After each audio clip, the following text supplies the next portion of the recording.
Hello, a very warm good morning to all of you, and welcome to Unacademy. Welcome to today's The Hindu newspaper analysis, where we take a look at the international edition of today's The Hindu newspaper, look at the articles, and understand the relevance for the examination and analyze them in greater detail. Today, in total, we are going to have a coverage of around 8 topics in various different depth as it is required. Now, initial 5 topics we are going to discuss in greater detail relevant for your mains examination, and the remaining 3 are relevant for the prelims examination. Rephasing Global Developmental Finance is an article which has appeared in the editorial section. Is an important article which talks about how the global finance in itself, in terms of the developmental assistance, that is changing across the world, and there lies India's opportunity. This is relevant for your GS paper too. Now, integrating compassion and prioritizing palliative care. What is palliative care? Why it is important in a country like India? Where does India lag behind? And what is it that India can do in order to improve palliative care? The know about and the know how of the entirety of this thing. Relevant for your GS paper 3. Now, AI in India strategy must precede the mission, the AI mission. So, this is about the importance of having the democratized standard of AI, and in terms of ensuring that we have a long term strategy when it comes to implementation of AI. So, this is relevant for GS3. Now, are gig workers a part of India's labor force? Now, again, the role and the relevance of gig workers, which has been in news for the past couple of years, UPSC is interested in that as well. Now, that is a detailed article. Now, we are going to cover that in GS3. The aspect of periodic labor force survey, and what is that periodic labor force survey? It does not count the gig workers. So, what are the issues which arise out of this? Now, how did the Indian universities fare on the QS rankings? The QS rankings, the Simmons rankings, which were released for the global institutions, saw an extraordinary performance, or till now, the best performance by the Indian universities. Still, we lag behind in many areas. So, the areas of improvement is what we have to focus on. So, this is again relevant for GS2 as well as 3. Now, some of the articles we will be discussing relevant for the prelims portion. Now, when it comes to the prelims and the mains portion, another important current affairs was in news, and that was about India's extension of its coastline. That how India has extended its coastline by almost 48%, added close to around 4,000 kilometer of the coastal length. We have done a video regarding that. Do check out on our YouTube channel. The link for that will be provided in the description below. Having said that, most of you, as an aspirant, as a candidate, and someone who is interested in civil services, are always wondering about what the services are about. What are the challenges that the services opens up to you? The importance of dedication and discipline is something that you have been hearing about for endless number of days. Educators and everyone around you talks about the role of discipline, how to shape a successful career. In order to help you shape your career successfully, and in order to have a pinpointed, dedicated approach to career development and an approach for civil services, we at Unacademy are bringing for you the Unacademy Summit, which will be hosted this weekend on 5th and 6th of July. Not only will you get a chance to interact with the dignitaries, the top educators, the content creators, but you will also have the opportunity to get a first hand information regarding the hurdles and the obstacles that many of these diplomats and armed forces professionals they have faced, and how they have managed to overcome that. We will have dedicated sessions by educators regarding the strategy required for civil services. For example, what are the resources which are required to study a particular subject? What should be the approach for that subject? How should you deal and approach the optional subjects? So, a detailed summit will be held on 5th and 6th of July. All these sessions are free, and you can enroll, and the link again for that enrollment will be provided in the description. Get a chance to understand what is the role of focus when it comes to Olympians and when it comes to career diplomats. Now, having said that, we come to the first article of the day, which is very important for your examination. And that is the article regarding global finance, relevant for your GS paper 2. Now, rephasing global development finance. What is this article about? So, when we talk about financing the world, till now, we do not see India as a great financer. As in, what do I mean by that? For example, let's suppose some poor country needs certain funds. As of now, as the Prime Minister has embarked upon the five nation tour, including Ghana, including the regions like Trinidad, Tobago, India's overall relationship with the global south is in attention. Now, least developed countries or the countries which are developing, they have their own developmental requirements. Now, India till now is not seen as one of those which provides funds, but that is changing with time. Now, India has been known to be providing line of credit, whereby we provide developmental assistance, grant, concessional grant, and so on. Now, overall, our financing for the global south that has slightly increased over the passage of time. While around 2010, the developmental assistance that we would provide to the global south would tune to be somewhere around $3 billion. Now, in 23-24, this has increased substantially, close to around $7 billion. So, there is an increase in the developmental assistance that we are providing. However, there is an issue in terms of global finance. Countries of Africa, Latin America, they are not getting the funds which are required by them. So, first of all, in this, we will analyze what are the various modes by which India provides assistance. I hope we are aware that there is a separate scheme under the Ministry of External Affairs, which is responsible for providing that developmental assistance. What is the issue that the global south is facing? Why they should be provided more amount of money? And also, what is the way forward? What is the model of triangular cooperation? That is something we are going to explore. Now, starting first of all with the modes of engagement when it comes to India and how India engages with the global south. Now, you see, India basically has been championing itself as a voice of the global south, be it during its chairmanship or the presidency of the G20 summit, or during the conferences that is the voice of the global south. In all these various different multilateral forums, India has made its stance very clear that we are going to represent the voice of the global south, the smaller countries who require development, but they do not have enough amount of voice in order to express on the global forum. So we Indians, we stand by them. That is our stance. But how do we engage with these countries? What is the mode of engagement? So the modes of engagement are fivefold. First of all, capacity building. What does that mean, capacity building? Helping in, let's suppose, institutional framework, the development of institutions in certain areas, training of professionals, and administrative training, management practices. So, those are capacity building. For example, how do we deal with disasters? Now, there we have gained certain amount of proficiency where many of the African countries still don't have that. So, that also training of the manpower, etc., that also gains relevance. Then, other than that, technology transfer in certain cases, for example, pharmaceuticals, etc., technology transfer is what we also end up initiating in order to ensure that those who don't have enough resources, they are not deprived of medicines or vaccine.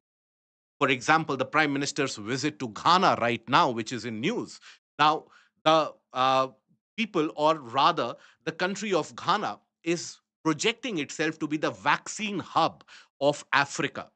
And it seeks India's assistance in developing many of those vaccines domestically and storing them. So, for that, technology transfer would be needed. Then, market access.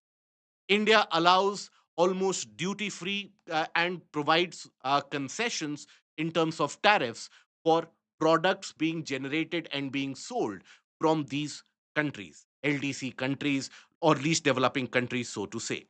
Other than that, we also provide grants That is, grants basically means what? I give you certain money, I don't expect anything in return out of it. I'm not going to charge you interest. That is where I provide you money for developmental purpose. Then you also have concessional finance. That is, let's suppose the international markets are giving you money at 5% interest rate. I will provide you 1%, the same money at 1% interest rate. Now, for a small country, this difference of 4 to 5% can mean a payout difference in terms of hundreds of millions of dollars, which is huge. So, that is where these are our modes of engagement when it comes to financing the developmental requirements of the global south. Now, India does that through the Developmental Assistance Program. Now, you see, India Developmental Assistance Program was actually initiated way back in 2003 2004. Now, over a period of time, that has morphed itself into the scheme that is IDEAS, that is India Development and Economic Assistance Scheme. Now, this is a scheme which provides lines of credit, concessional finance, grants, etc., to developing countries for infrastructure and developmental projects. For example, water storage structure, pipeline building, energy pipelines, etc., where we do provide much of the assistance. Now, here, India's political, economic, and strategic interests are also kept in mind while fostering the growth of the other nation. Now, for your prelims, what is important to know is which is the nodal agency. So, basically, it is managed by Ministry of External Affairs, and the exchange or the provision of money is managed by the Exim Bank, the Export Import Bank that we have. So, these are the nodal and the managing and facilitating agencies. This is relevant for the prelims. So, if we are doing that already, where is the issue? Why are we discussing this? That is because when it comes to global finance, that global finance is drying up. Now, how would we provide money? You see, even under this IDEA scheme, presently, as we have already talked about, that India's outgo of financial help was around $7 billion. $7 billion in 2023-24, right? Now, as a country which has got its own developmental requirements, India faces a hurdle. We don't have a large checkbook like, let's suppose, China. China plays by what is known as the checkbook diplomacy nowadays, whereby it provides large amount of concessionary funds to a particular country, and that country gets trapped in the debt cycle. It is unable to pay the interests back to China, and China starts interfering and grabbing some of the property, some of the land, and also some of the key infrastructure. Now, we don't have that policy of intervention, and also we don't have that much amount of money in our checkbook that we can simply provide. In fact, the Ministry of Finance has flagged even this outgo of $7 billion. So, Global South needs assistance. We cannot provide more assistance at the same scale. So, what is the outcome or what should be the case? So, hereby, earlier, what used to be the our method of operation or modus operandi, that means method of operation, is when we talk about India providing assistance, how would India provide assistance? So, India would borrow money from global funds, global funds, like let's suppose some of the large banks or large institutions like the ADB, etc. And thereby, from these funds, India would borrow money, right? Now, India would provide this money to, let's suppose, a least developing nation or a developing country of the global. Now, when India would borrow money from the global funds, they would charge certain interest, isn't it? Let's suppose they would charge, let's assume, a percent of 5% interest rate from India. And basically, India would provide the same money to the least developing nation at 1% or even interest free as a grant, right? let's suppose India provides this money at 1% to the least developing nation. So there is a gap in the interest that has to be repaid. That gap, almost around 4% gap, that would be provided by India. And that would be India's contribution to developmental assistance. That interest subvention or the interest subsidization, that would be India's contribution. But you see, the problems have started arising at multiple fronts. Let us understand how. First of all, when we talk about these global funds, these themselves have started to dry out.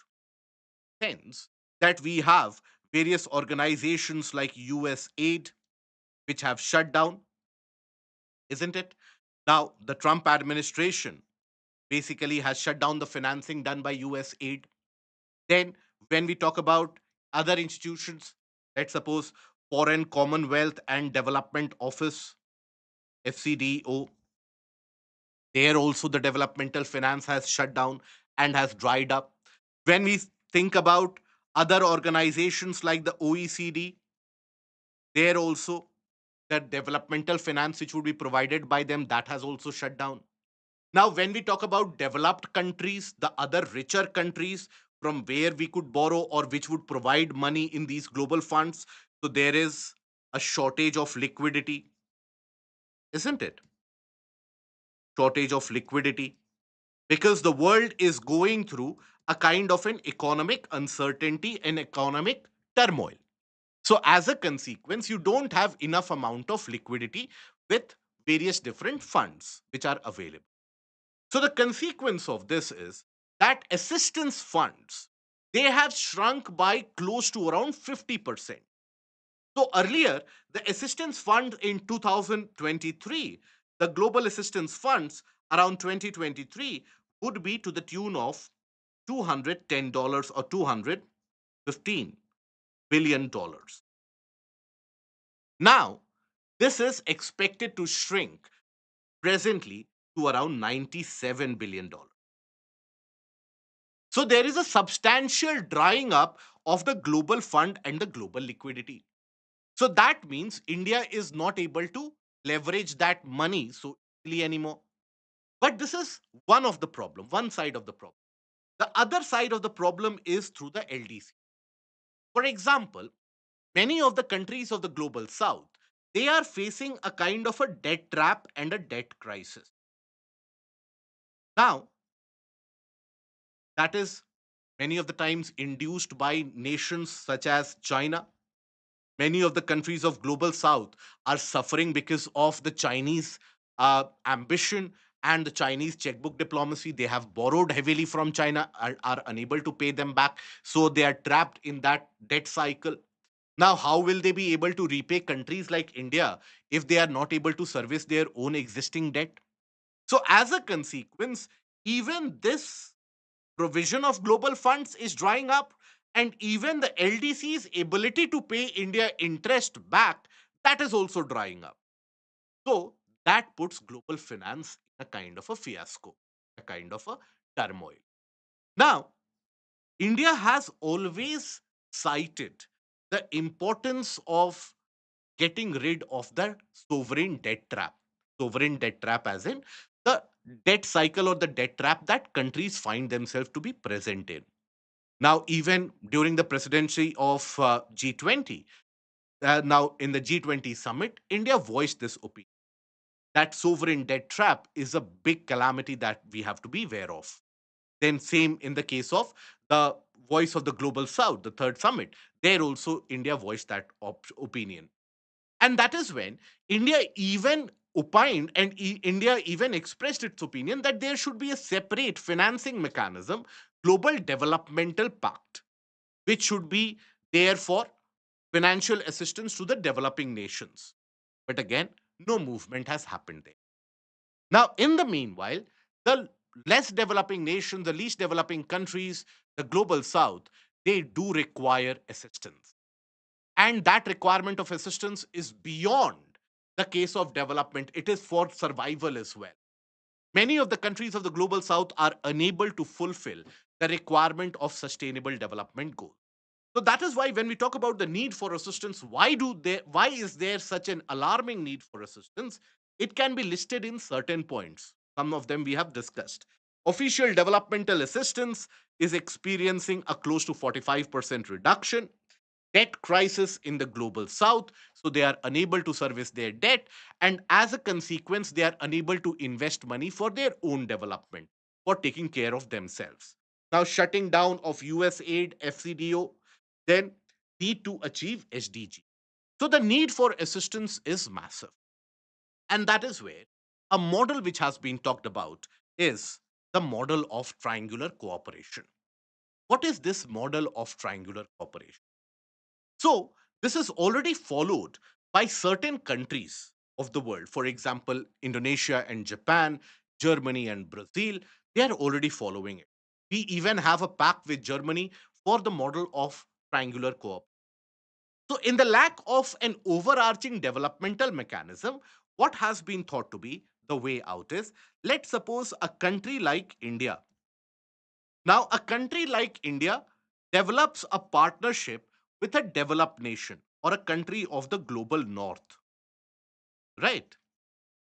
Now, they develop a partnership and thereby they provide assistance to a LDC,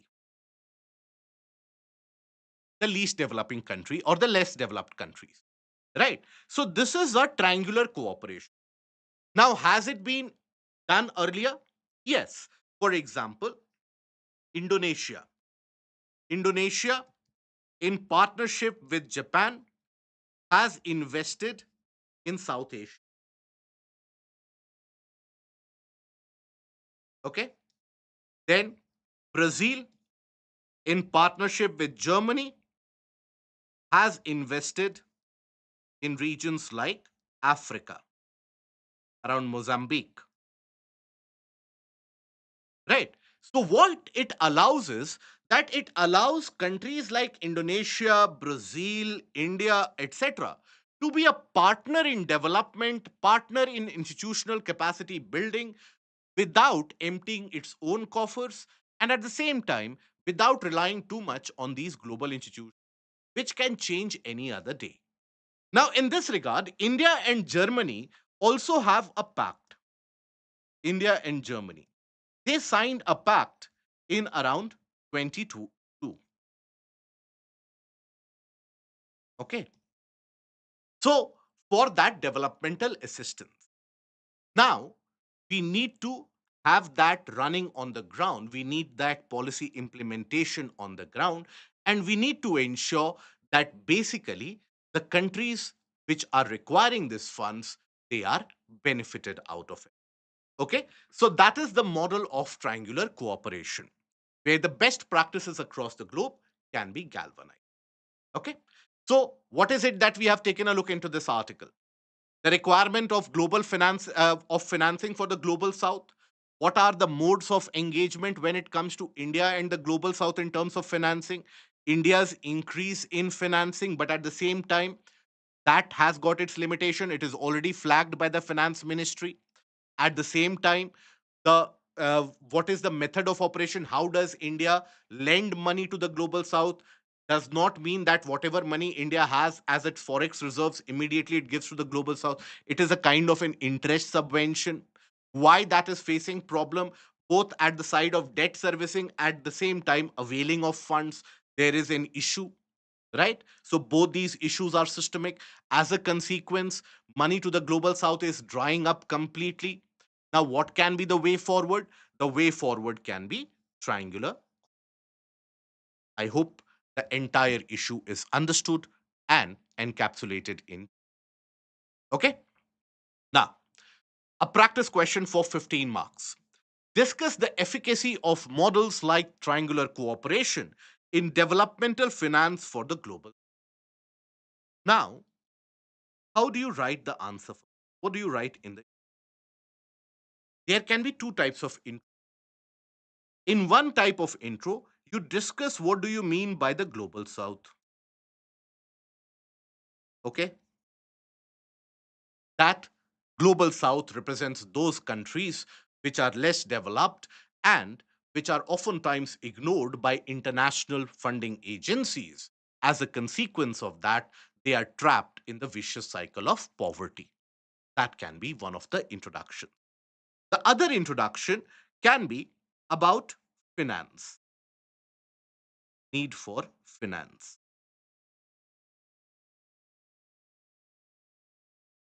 Developmental finance is an important keystone in the survivability and functioning of many of the poorer nations of the world, without which they face obstacles like water security, food security, and energy security. Various different agencies like USAID, FCDO, they do provide that developmental finance. So, in either of these ways, you can provide the introduction. Now, when we talk about after that, the body. So, here, because it is a 15 marker question, for some portion, you do have to necessarily talk about the importance or the problems faced, the problems in financing. In financing. Then, what is the model of triangular cooperation? Triangular cooperation. Okay. Then India does it by which measure? By the ideas. Okay.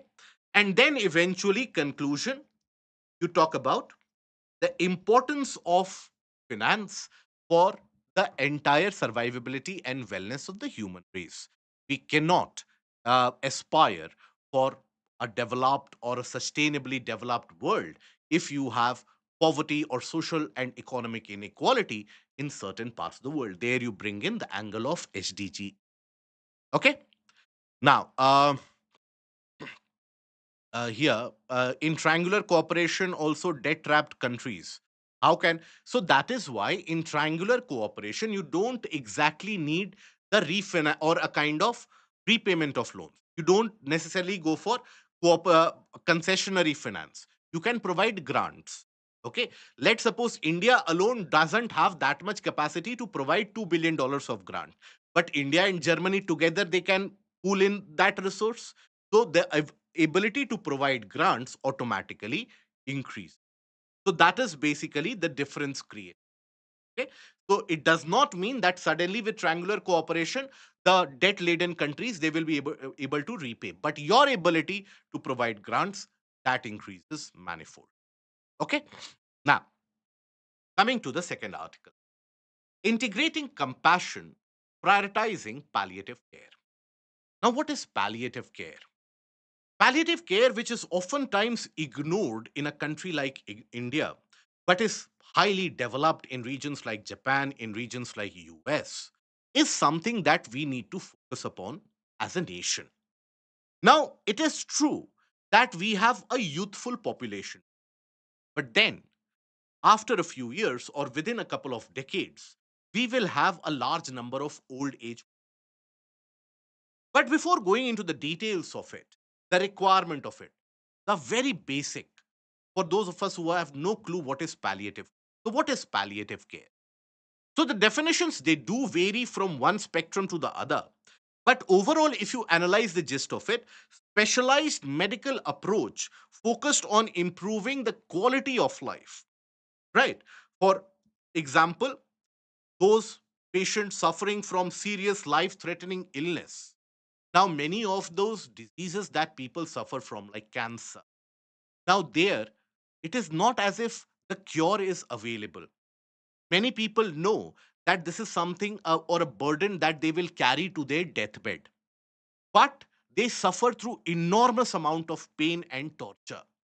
As a consequence of that, not only their physical well-being is absolutely shattered, their mental wellness, their spiritual quotient, everything goes out of the window. That tenure or that period where the patient is suffering, that becomes intolerable not only for the patient but also for the members who are supporting them directly or indirectly. Now, this is where palliative care comes in, where it relieves suffering by managing pain, right? Other aspects of physical suffering, mental suffering, everything is managed. Pain management in a way. And also, when it comes to, and this is going to be very prominent in which age group? This is generally prominent in the older age group. The age group which suffers from these diseases, now they are mostly, in majority, they are in the older age group. So they suffer from that. Respiratory illnesses, right? For example, cancer, all of these non communicable diseases. Now they require some amount of care. Pain relieving is very important. That is palliative. Now, in India, palliative care is not very well done. Now, across the world also, it is not a well known phenomenon. Now, what is the standard across the globe and what is the need when we talk about it in India? So, first things first. As per WHO, World Health Organization, almost you have 40 million people across the globe who require palliative care, right? 40 million across the world. Now, most of this population, obviously, is spread across the developing countries or the economically backward regions of the world. They require that assistance. They are not getting that assistance. Now, as per the estimates by various agencies, now in India, that number spans anywhere between 7 to 10 million in India. Now, out of that 7 to 10 million, only around 1 to 2% are able to avail that, avail palliative care, right? For the rest, it is something which is not available. Many of them are not even aware about it. So that is the need for palliative care, and there is a larger gap. Now, you see, why is there a gap in countries like India? And what is it that we should do going ahead forward? That is something that we need to analyze. Now, first of all, when we keep on talking about doctor to population ratio. Now, as per WHO prescribed standard, doctor to patient ratio should be around 1 is to 1000. Now, what is the doctor to patient ratio in India? In India, it is, as per the ministry data, it is 1 is to 834. That is, one doctor is available for every 834 people, which is better than the recommendation of WHO. So it is not as if we do not have enough doctors.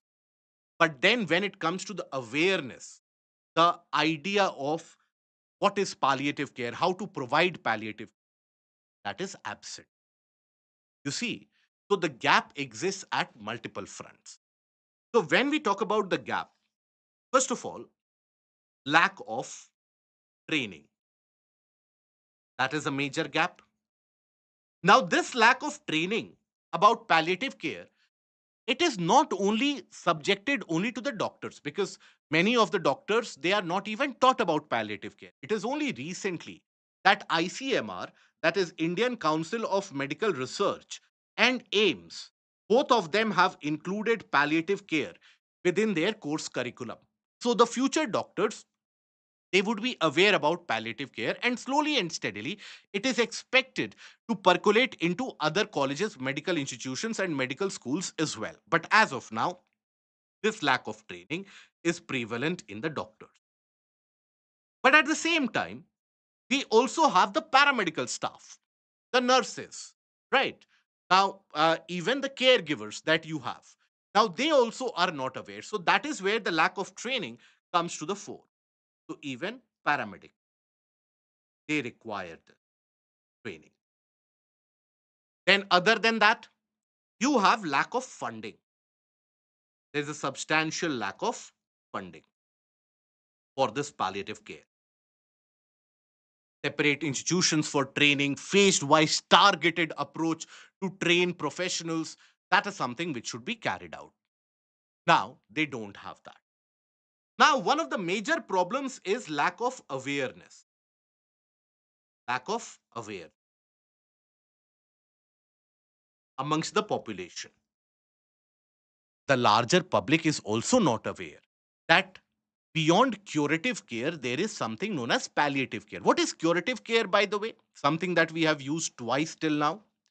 Curative care, let's suppose I'm suffering from an illness, I take a medicine, I get better. So I get cured, right? So that provision of medicine, that is curative care. But in many of the diseases, it is impossible to improve. So you manage the pain. That is palliative care, right? So understand the difference. So amongst the larger population, and you take a look into your own surrounding, how many people in your own surrounding would be aware that there is something known as palliative care? They would be suffering, suffering in ignominy, suffering, and would have accepted their fate. So this lack of awareness is massive, right? So due to that, there is a larger gap which prevails. Now, what is it that should be the way forward? Where is it that we should work upon? So first is improve the curriculum, course curriculum for the medical professionals, curriculum, then targeted training for paramedical staff. We have millions of nurses, paramedical staff. Now, if we provide training to them, they will be better, isn't it? So, targeted training, then funding to be provided. Then, other than that, you also need to partner with NGOs, civil society organizations, in order to ensure that your message and that aspect of the workers reach at the ground level, that is much more increased, isn't it? So, partnership with NGOs who are dealing in this particular sector, exchange of best practices, NGOs. Now, many of the people, larger population, even though let's suppose you make them aware, now still they won't be able to have or they won't be able to afford that palliative care. They will be managing the pain on their own. So that is where there can also be a possibility which can be explored of including palliative care under Ayushman Bharat, right? Where the government puts that bill to a certain limit. Other than that, the most important part is basically the case of awareness campaigns. So, awareness raising campaigns, they need to be carried out. Okay. So, these are basically some of the measures which are included, which are required in order to have an edge in palliative care. Because please understand, as a country, we may have a large population which is below the age of 35 years, close to around 65% of our population. But very soon, that is beyond 2038, we will have an aging population as well. A substantial aging population, which will be larger than population of many countries. So that is where we need to ensure that we already have that development of the infrastructure, trained professionals, so that at that point of time, we are not left and found wanting. Okay. So that is why we need to have a development or work in palliative care. Um, right, Mahinder Sharma, palliative care would be costly and therefore unaffordable for poor. That is why Ayushman Bharat, including that within Ayushman Bharat initiative, is required. US does that. US, you see, that does include palliative care within the insurance framework, health insurance framework. So that is something where greater awareness, greater availability of professionals, India will also be able to do. Okay.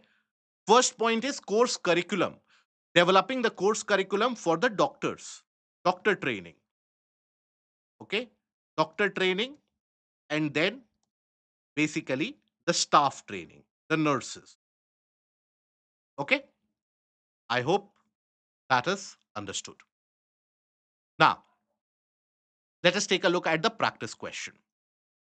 Analyze India's potential and hurdles in providing palliative care and suggest a way forward to ensure wellness.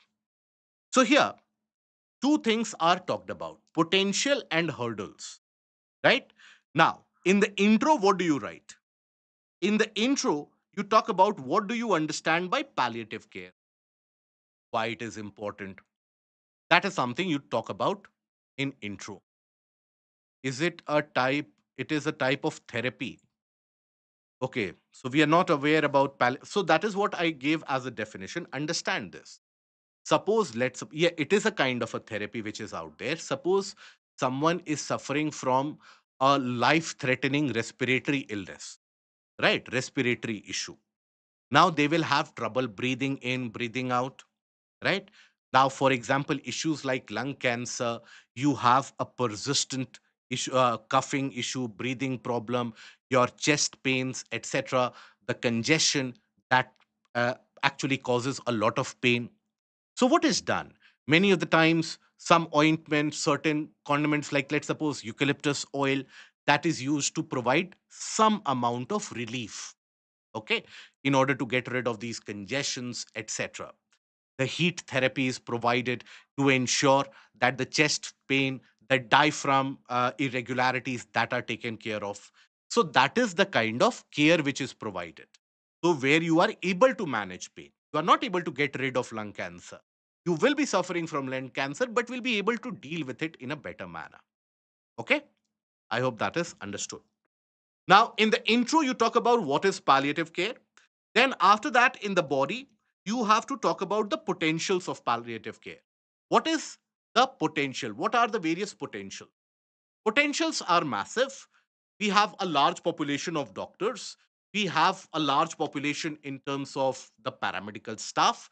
So there is a large potential in terms of providing palliative care. But at the same time, the hurdles persist. What are the hurdles? Lack of funding, lack of enough institutions, lack of awareness, lack of training programs are the hurdles. What is the way forward? So we have to talk about all the way forward that we have listed in this particular slide here, right? Eventually, the conclusion has to talk about the relevance of palliative care as India moves ahead in the demographic ladder. And as India has got an aging population, it is high time that we need to focus on palliative. Okay.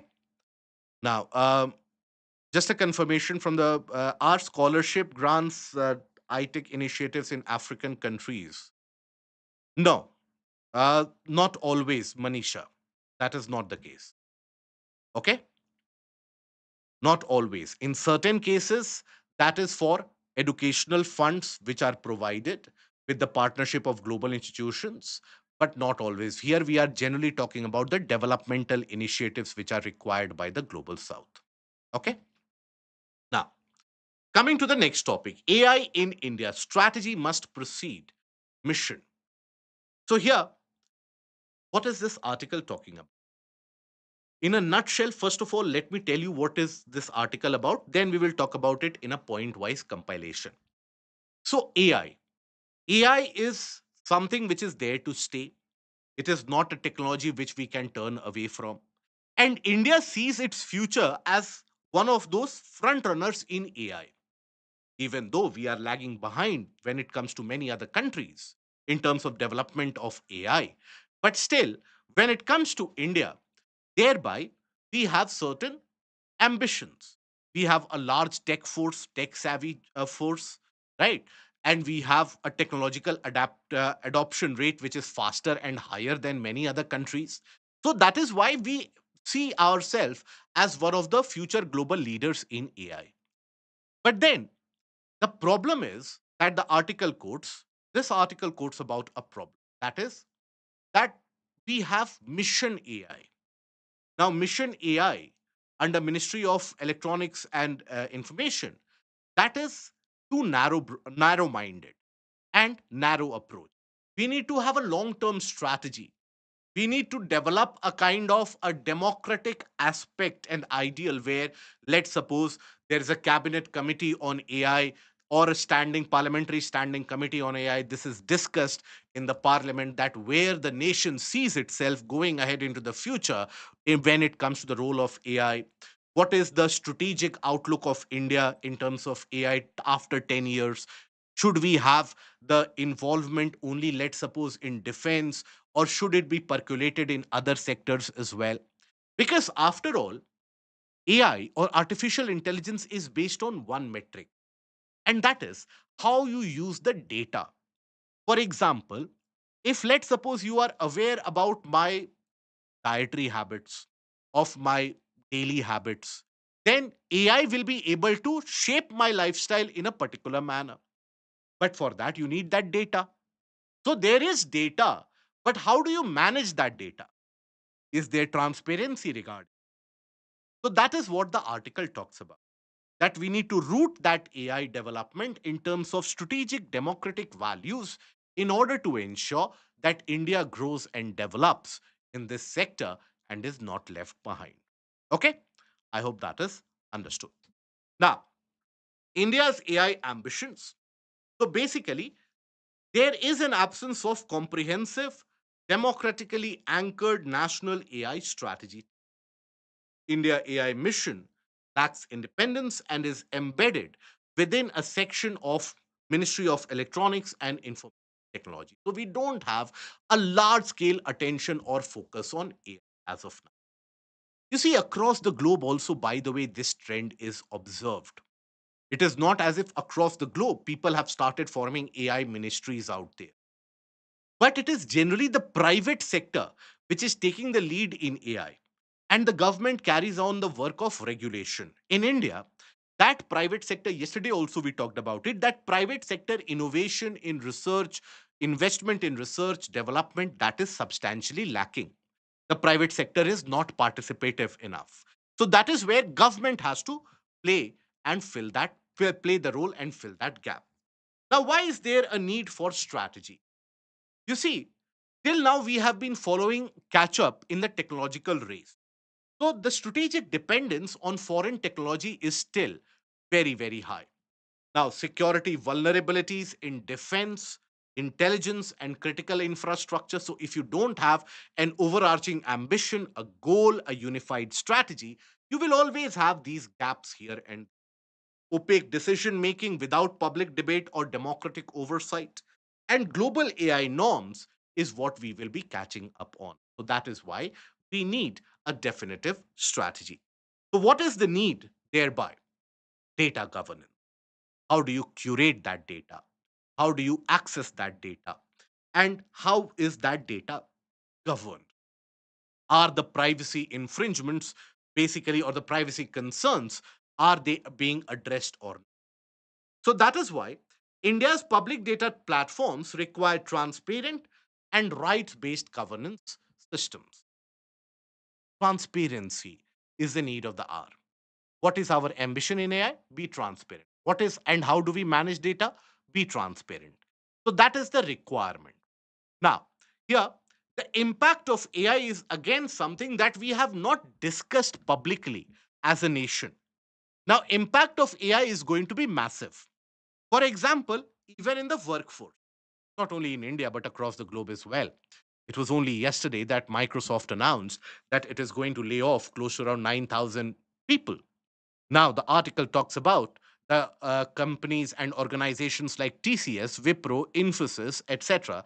And as per IMF and other various institutions, around 26% of India's workforce that is vulnerable to lose their jobs due to AI. Almost 12% of the workforce face a kind of displacement. They would be displaced from one region to another. Okay, so that is huge. Now, other than this, the impact of AI is not only restricted to the workforce and how the economy will be shaped, but also one does not understand that AI basically works on large computing systems. Now, these large computing systems, these supercomputers which are required, now they will be highly energy draining, right? They will be energy hungry. As a country which is already energy starved in terms of summer season, etc., we generally face that energy lack of energy security or energy scarcity. So we don't discuss about that.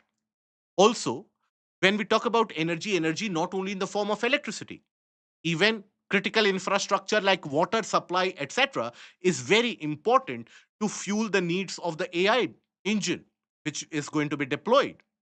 So that is where this highly energy intensive effort will that face or endanger the energy security that we have.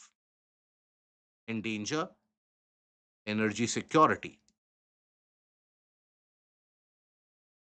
Will it endanger water security?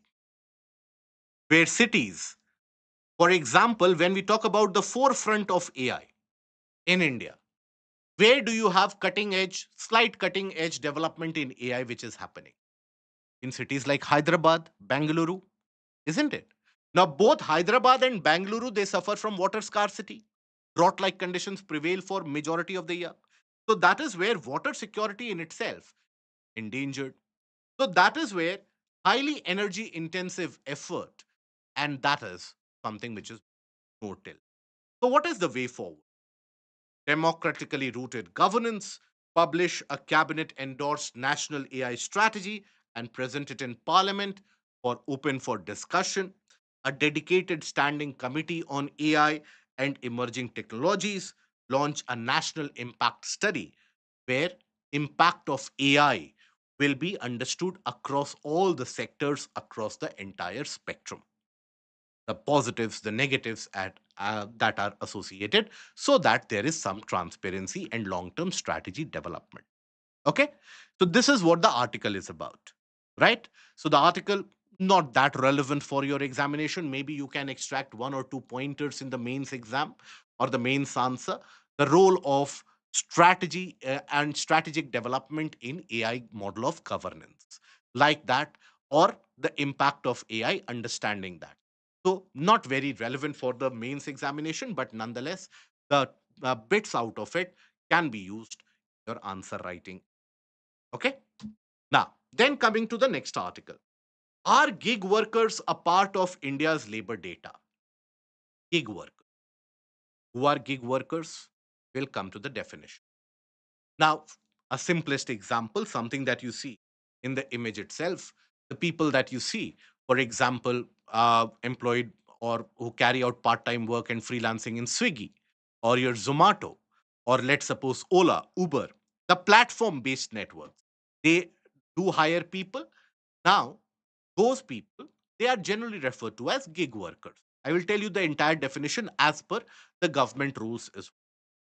Now, the problem is that these gig workers, they face issue in terms of the social security net, in terms of health insurance, because the organizations that they work for, they oftentimes avoid paying these employee benefits to them because they are not counted as full-time employees.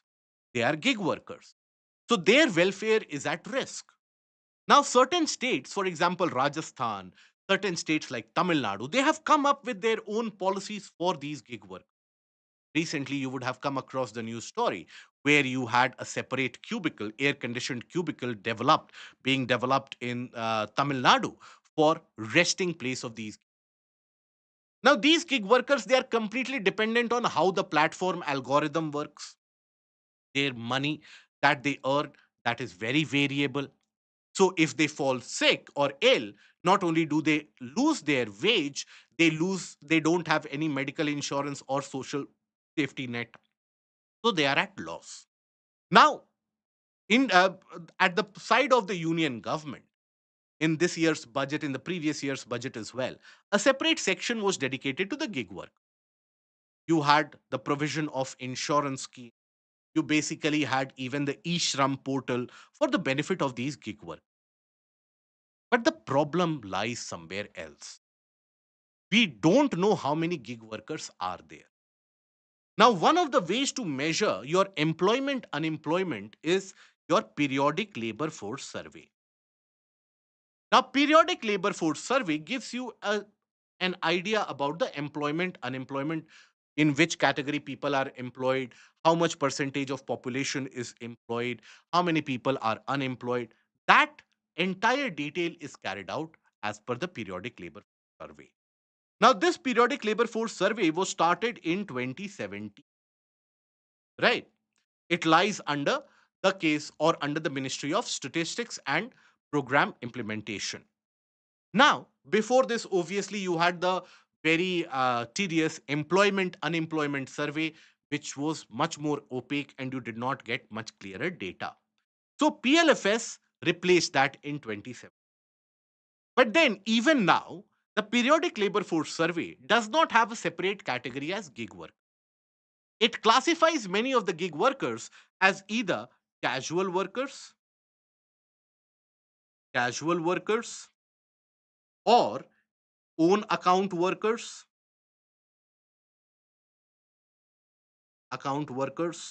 or self employed.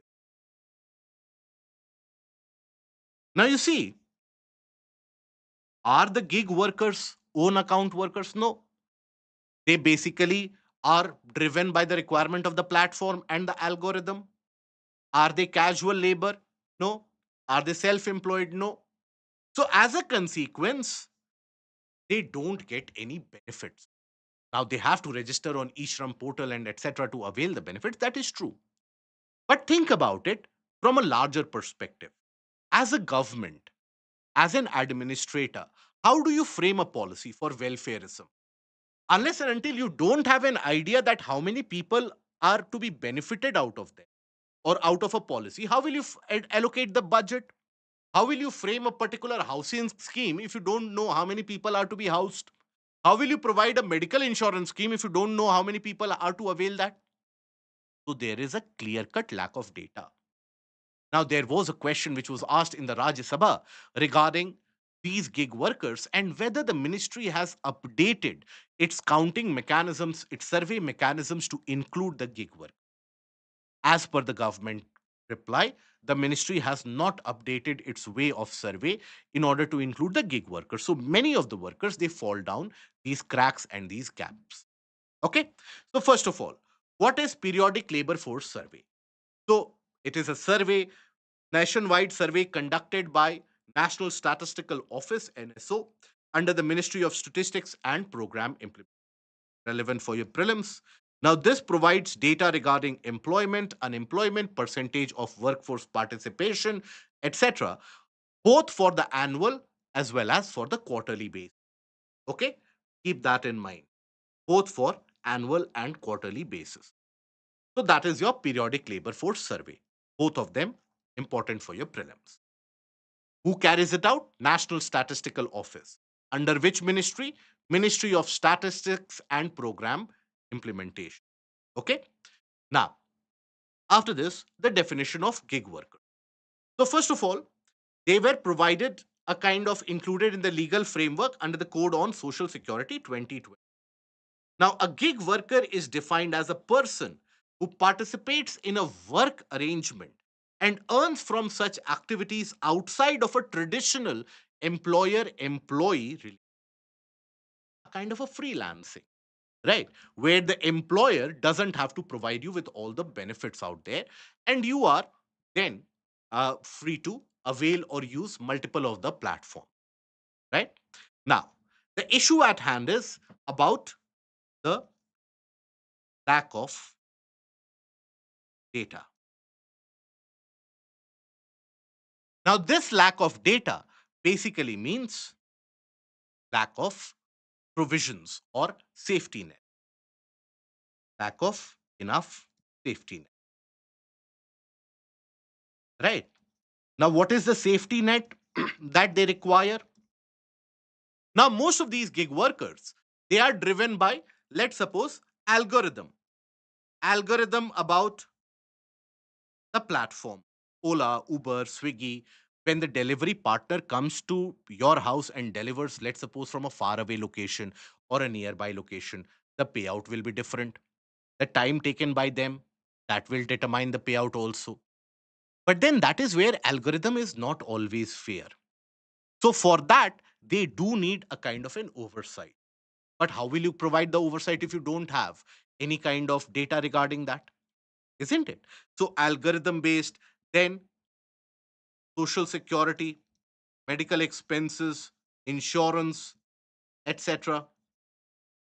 Right? All of this are disregarded. So what is the need of the hour? What should be the way forward? The way forward, in simple terms, has to be that you update the mannerism in which you carry out survey. Because please understand that it is estimated by the year 2930, that is by the year 2030, India is going to have more than 20 million of population in the gig worker workforce. So if 2 crore, more than 2 to 3 crore population is involved in gig work, and you don't have a systematic policy measure for them, then you are jeopardizing a large section of the population, which is important for your economic growth. That will marginalize that population as well. Okay. Now, after that, coming to one of the other articles which was in news over the past week as well, and that is, how did Indian universities fare in the latest US ranking? US, as in the Quacquarelli Simmons ranking. Now, what is this Quacquarelli Simmons ranking? So, it ranks the global institutions, academic institutions, based on various different parameters. The parameters we will talk about. What are those parameters? I will talk about the details included in this also. But before that, we have to understand that already these rankings, they are a talk in the country, they are a matter of conversation in the country, because Indian universities have done well. For the first time, 50 Indian colleges, universities, etc., they have been found to be listed in the top 1500. The top performer being IIT Delhi, ranked 123, followed by IIT Bombay, and so on. Please don't start learning these ranks. Okay, nobody is going to ask you that in 2025, what was the rank of IIT Delhi or the best rank. UPSC does not ask these questions. But you have to understand a larger trend here. Now, as compared to earlier, for example, as compared to 2015, in 2015, in these QS rankings, you only had 11 Indian institutions which were listed. And in 2025-26, right, 25-26, you basically have around 50 plus. So there is an increase. But is everything fair and good? Or what are the areas to improve? So let us take a look at it. First of all, the rating mechanism, the rating methodology. On what basis is the rating done? Research and discovery. So that is allocated 50% of the weighting. There also, how many citations of research work per faculty? That is provided 20%. Academic reputation in terms of research papers which are published, 30% weightage. 50% is subdivided. Employability and outcomes is provided a weightage of 20%. Learning experience, the faculty student ratio, that is provided a 10%. Global engagement, how many international faculties are there in your institution? How many international students are there? Student exchange programs which are there. So, how well performing that is. So, that basically accounts for 50%, right? And then sustainability of the campus, that also occupies 5. So it is a basis of overall academic experience on which the rating is to be done. And the rating is generally carried out. Now, Indian institutions, they lack in certain areas, and those areas are substantial. So, yes, around 54 institutions are there within the top 15. But we cannot be satisfied by that. We have much larger workforce to cater to, a large youth population which still requires that higher education, quality higher education. So we need our institutions to be top class, world class. Now, where is it that we need to improve? First of all, the student to faculty ratio. The student to faculty ratio is advised to be around 10 to 15, in that range, right? So there should be around one faculty for every 15 students, like that. Now, in our country, that ratio is around 19 in general, in majority of the some of the institutions like the Ashoka University, etc., they have that ratio around 11, which is good. So that means greater amount of faculty training, greater amount of faculty, uh, let's suppose hiring, that needs to be carried out. So this is an area to improve. Then emphasis on employability.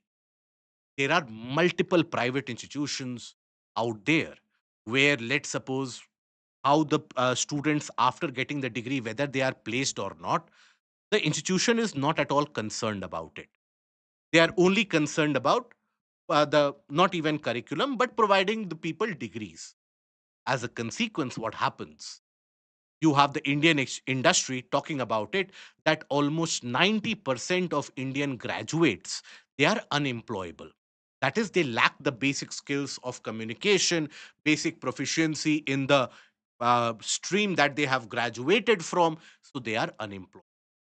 Now, various other elite institutions, or the apex institutions, even in private sector or even in government sector, let's suppose the IITs, etc., they have been holding these employment fairs or the campus employment opportunities. They have the separate placement cell.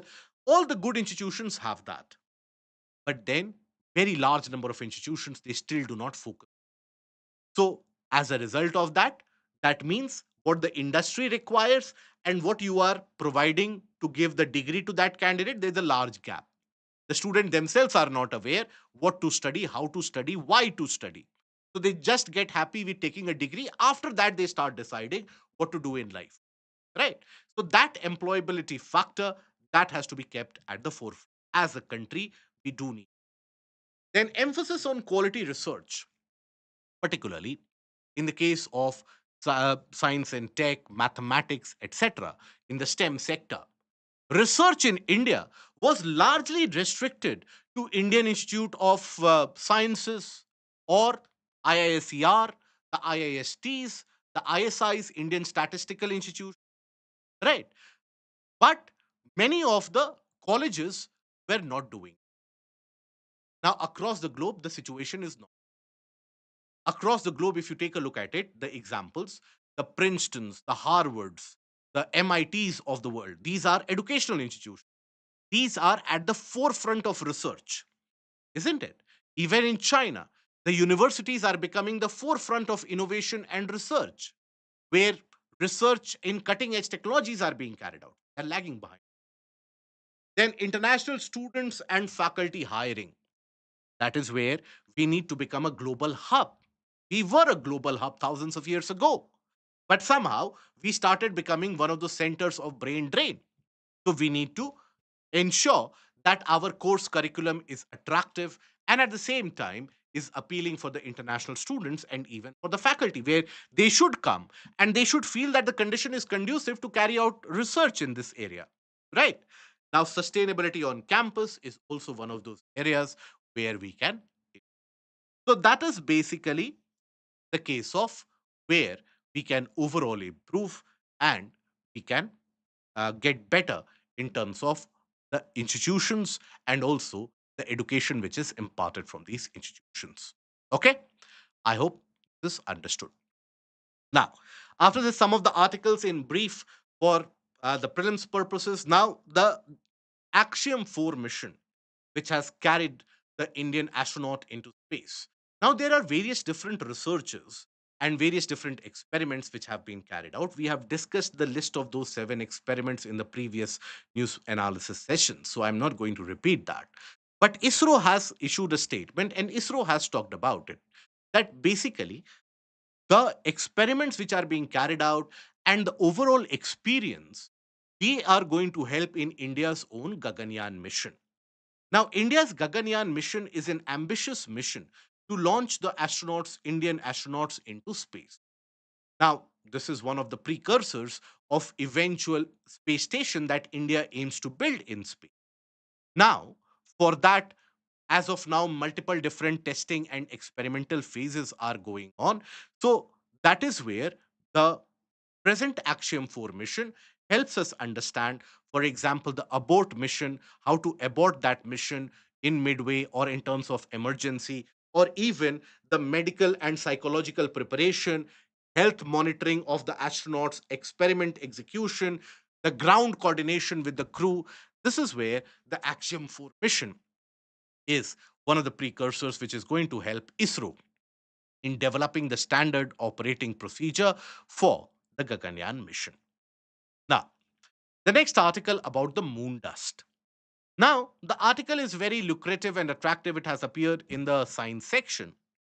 It is Moon dust is less harmful than Earth's dust, but don't take a deep breath. So basically, what it talks about is in the future, or basically in a scenario where all the nations, for example, you have the US with the Artemis mission, which seeks to send astronauts next year around the orbit of the moon. China is seeking to send the astronauts on lunar surface in the near time future. India also has that ambition, but much farther ahead into the future. Now, this is an article which talks about the lunar dust. Now, the experiments have indicated that when it comes to the lunar dust, now in small particles, they are of small size and large size. Now, they are not as polluting as the PM 2.5 or the particulate matter 2.5 that we inhale on the surface, on the ground, on Earth. They are not as contaminating as that. But the problem with the lunar dust is that it is highly charged. Now, that highly charged means that it sticks to the surface, to surface. When it sticks to surface of the spacesuit of the body, that is when it can induce respiratory issues. Respiratory issues. Okay? They are not as contaminating. So they are not as widespread. So the highly charged perspective of the lunar dust is what you have to. Okay? Sustainability on campus. Sustainability in terms of how the campus operates, where is it situated, the housing facilities, the educational facilities, how sustainable it is, eco-friendly it is. That is sustainability on campus. Okay. Now, the last article, EU or European Union unveils overdue target to curb greenhouse gas by 24.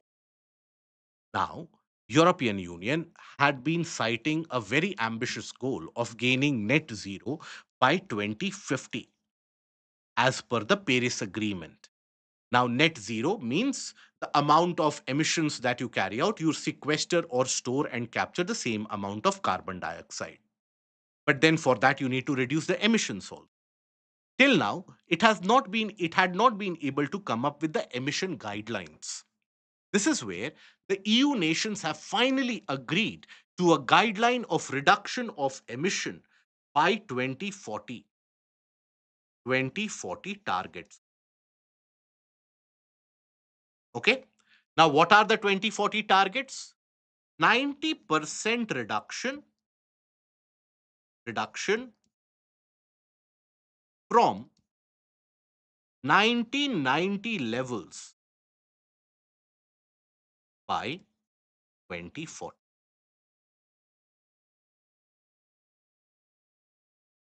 Reduction of what? Greenhouse gas emissions.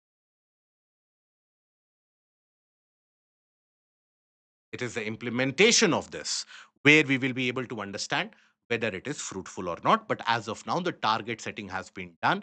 And once EU has done that, that means it will start extending pressure on other parts of the world as well.